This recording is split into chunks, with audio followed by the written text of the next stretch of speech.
What is going on, YouTube? It's Brad, and today we are talking about pull-ups. Pull-ups are a difficult exercise in their own right. And to be fair to you, you're probably doing a lot of things right when it comes to pull-ups. But you might also be making some huge mistakes that are preventing you and holding you back from really getting the most out of this awesome exercise. But before we get into these mistakes, I just want to make sure that you are subscribed. And if you're not, then make sure you subscribe right now. Click the button. Go on.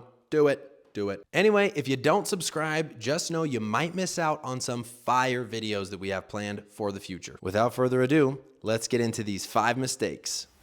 Mistake number 1 that I see a lot of people make is not doing rotator cuff exercises. The rotator cuff consists of 4 key muscles. Number 1, the supraspinatus. Number 2, infraspinatus. Number 3, subscapularis, and number 4, the teres minor. Now what the rotator cuff does is it provides a counterforce to the larger muscles that are working around the shoulder joint. Now I'm not saying if you don't train your rotator cuff that you're gonna be out of balance or out of whack, but some people just find that warming up the rotator cuff prior to doing an exercise like pull-ups or even like rows can be really beneficial for keeping them loose and keeping them pain-free. So if you want to get the most out of your pull-ups, now at the beginning of the session, I would do 10 to 15 reps of some external rotation. And then at the end of your session, I would train your rotator cuff all the way to failure. Training all the way to failure will just help improve the strength of your rotator cuff in the long run. Now, there are a couple of ways that you can train the rotator cuff all the way to failure,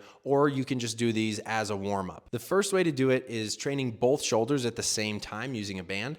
However, even though it does cut down on time, you're not moving through the full range of motion. Sometimes I still use the band, but just an FYI, if you want to move through a large range, then you're going to want to do it with one arm at a time. When you train with one arm at a time, you're going to want to start with the band across your body, and then you're going to step out until there's a little bit of tension. Once there's some tension in the band, keep your elbow close by your side and pull the band all the way out. You can also do this with a cable machine. That's another really effective way to train this, and it keeps the resistance the same throughout the movement. Mistake number 2 that I see a lot of people making is not practicing the bottom of the pull-up. Getting out of the bottom position in a pull-up is one of the harder positions to get out of, especially if you're new at doing pull-ups or if you just haven't been doing them for very long. So what I recommend doing is going through 10 or 15 repetitions of just the bottom 20% of your pull-up. The reason I recommend this is because the pull-up is not just about strength, it's also about technique and the repetition of the pattern of the pull-up. Making sure that your form is locked in on a pull-up is such a good way to get better at pull-ups and to get more pull-ups in during your session. In order to do this bottom 20%, you want to try to get into a true dead hang. This means that your shoulders are creeping up towards your ears and that your elbows are fully locked out. From that point, you're going to think about pulling your shoulder blades down towards your hips, and you're going to slightly unlock your elbows and just get the tiniest little bend. Once you get to that point, simply go back to the starting position of the dead hang. Now, mistake number 3 that I see a ton of people making when they're training pull-ups, that is thinking about pulling your chest toward the bar instead of pulling the bar down towards your chest. Oftentimes when you try to pull yourself up, you get form breakdown. But when you think of it as like a lat pull down or a type of vertical row, you typically perform the exercise much more efficiently and much more effectively. Another way that you can think about doing this is ripping your shirt open like you're Superman. So as you reach up for the bar, think about pulling the bar apart as you pull your elbows down. This typically has the same effect as thinking about pulling the bar down toward your chest. It's just a different set of cues, and it's a different visualization that may help you do this better. Mistake number 4 that I see a lot of people making, and it's one of the most important, and that is not controlling the eccentric. That's not controlling the lowering portion or the lengthening portion of the pull-up. If you're able to bang out 20 pull-ups in 20 seconds, there's no way that you are controlling the eccentric portion of your pull-up. The eccentric portion is really important because a lot of growth and strength gains can happen